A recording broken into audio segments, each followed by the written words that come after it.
Shabbat Shalom. Shabbat shalom, Rabbi. A little imaginative exercise.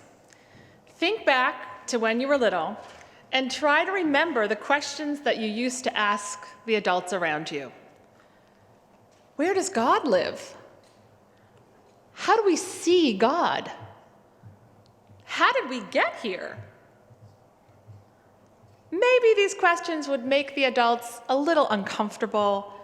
Maybe they'd hem and haw. Whatever answer they gave us didn't really satisfy our curiosity most of the time. And as we grew up, we stopped asking. It's uncomfortable to dwell in the unknown. Our brains are programmed to fill in explanations, categorize, and clarify.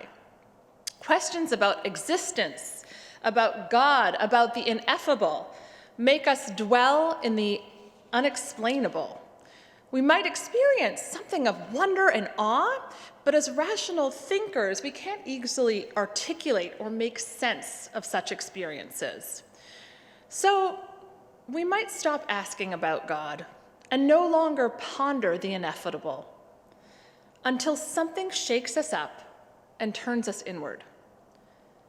Passover brings in a paradigm shift.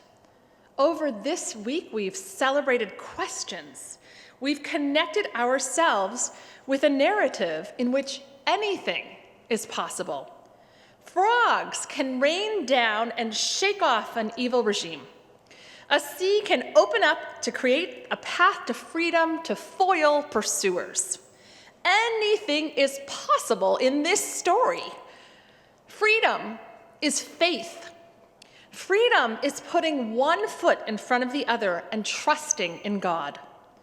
At our Seders this week, we placed ancient symbols right on our very tables and engaged in symbolic play as we held up each one and told the story of our ancestors.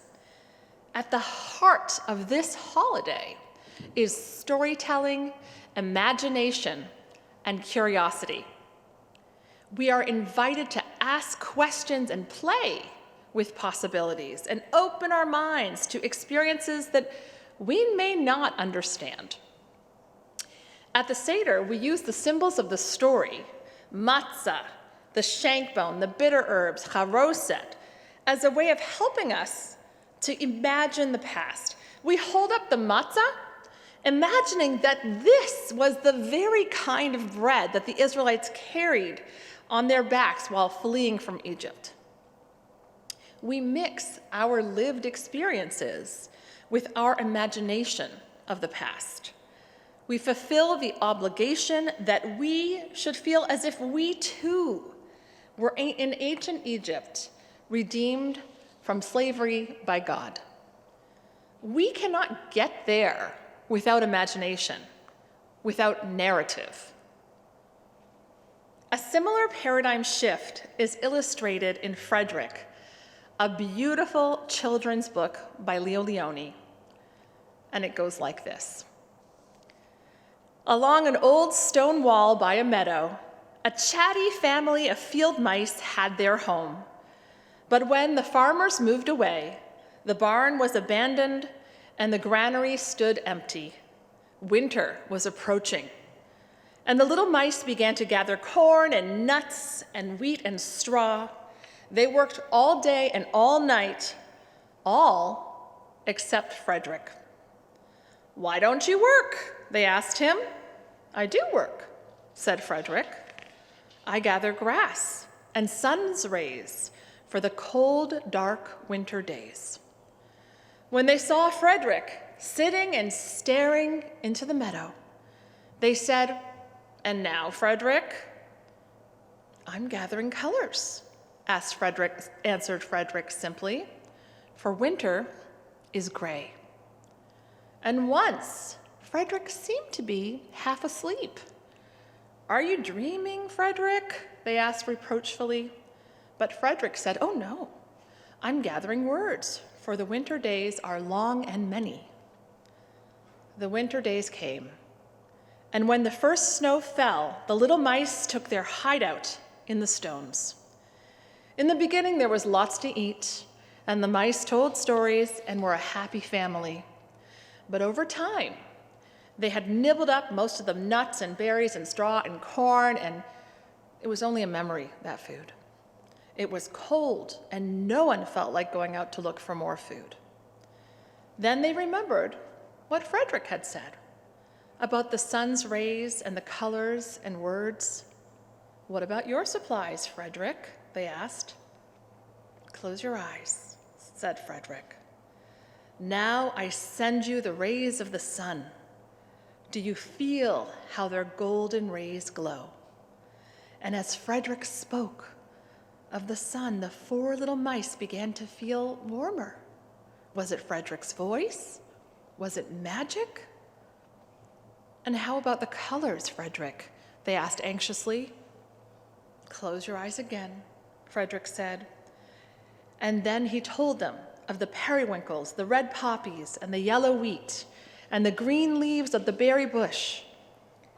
They saw the colors as clearly as if they had been painted in their minds. "And the words, Frederick?" Frederick cleared his throat, and then, as if from a stage, he said, "Who scatters the snowflakes? Who melts the ice? Who spoils the weather and who makes it nice? Who grows the 4-leaf clovers in June? Who dims the daylight? Who lights the moon?" The mice cheered. "But Frederick," they said, "you're a poet." Frederick blushed, took a bow, and said shyly, "I know it." Frederick has the ability to see things beyond the physical. Frederick himself is a symbol of spiritual connection. And while his family does not appreciate him at first, perhaps thinking, "Why talk about what we can't see when we need to gather food?" Eventually, they need spiritual nourishment. And that is what Frederick can offer. It's not the corn, nuts, berries, but the necessary nourishment provided by an active imagination and an openness to the unseen. At first, Frederick is the only one in the imaginative universe, but by the end, all of the mice are a part of it. And from that stance, having a community around him, he begins to ask theological questions. The kinds of questions that many of us left behind as children. Who made the world and all that is in it? We have been through many anxious days, not knowing when the sea will open up and we can make our way to a less worrisome time. We all need nourishment.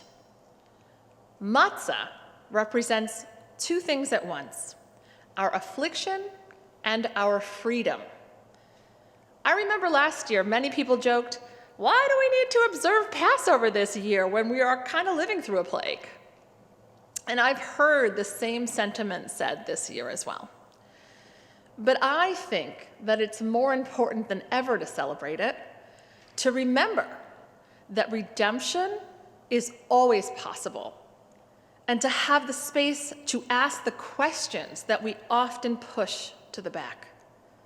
Not to come up with definitive answers, rather to open ourselves to the wonder we often ignore, to the largesse of the world, to the fingerprints of God that we can see in all of creation, and to the fragile joy at the heart of all life. May this season offer you spiritual nourishment. Shabbat Shalom.